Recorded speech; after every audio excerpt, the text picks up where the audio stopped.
Tom Swift and His Electric Runabout by Victor Appleton. Chapter 22. In a Ditch. Through the streets of Shopton went Tom Swift and his friends. News of the big contest the young inventor was about to take part in had circulated around town, and there were not wanting many to wish him good luck. The lad responded smilingly to the farewells he received. As they passed the bank, Ned Newton came out on the steps. "Wish I was going along," he called. "So do I," replied Tom. "How's everything? Is the bank all right since the run?" For he had not had time to pay much attention to the institution since his memorable race against time to get the money. "Stronger and better than ever," was Ned's answer as he came to the curb, where Tom slowed up. "I hear," he added in a whisper, "that the other fellows are going out of business. Foger and his crowd, you know. They loaned money on unsecured notes to make a good showing, and now they can't get it back. But we're all right. Hope you win the race." "So do I." "What will a certain person do while you're away?" went on Ned with a wink. "I don't know what you mean," replied Tom, trying not to blush. "Do you mean my dad or Mrs. Baggert?" "Neither, you old hypocrite, you. I meant Miss Mary Nestor." "Oh, hadn't you heard?" inquired Tom innocently.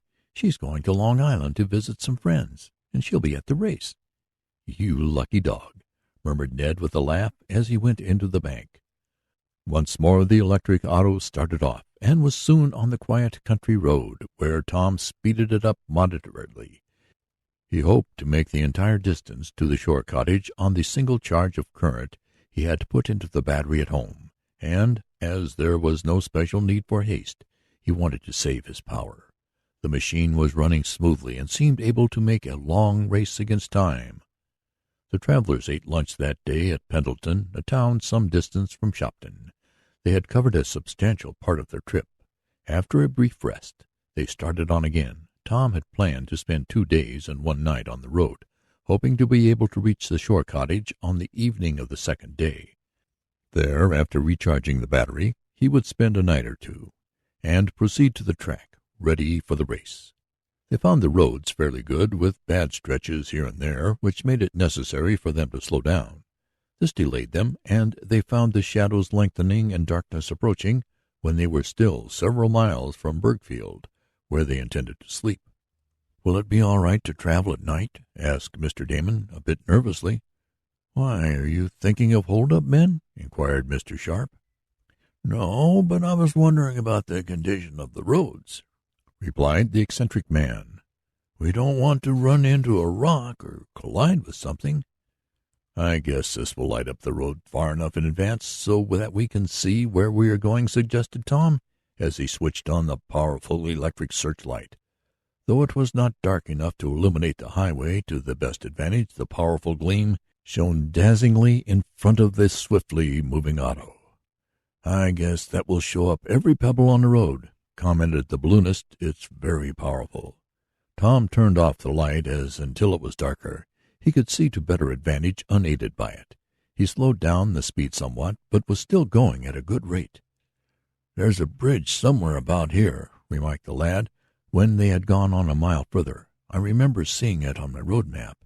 It's not very strong, and we'll have to run slow over it." "Bless my gizzard, I hope we don't go through it," cried Mr. Damon. "Is your car very heavy, Tom?" "Not heavy enough to break the bridge. There it is. Guess I'll turn on the lights so we can see what we're doing." Just ahead of them loomed up the superstructure of a bridge, and Tom turned the searchlight switch. At the instant he did so, whether he did not keep a steady hand on the steering wheel or whether the auto went into a rut from which it could not be turned, did not immediately develop, but the car suddenly shot from the straight road and swerved to one side. There was a lurch, and the front wheels sank down. "Look out, we're going into the river," yelled Mr. Damon. Tom jammed on the brakes and shut off the current.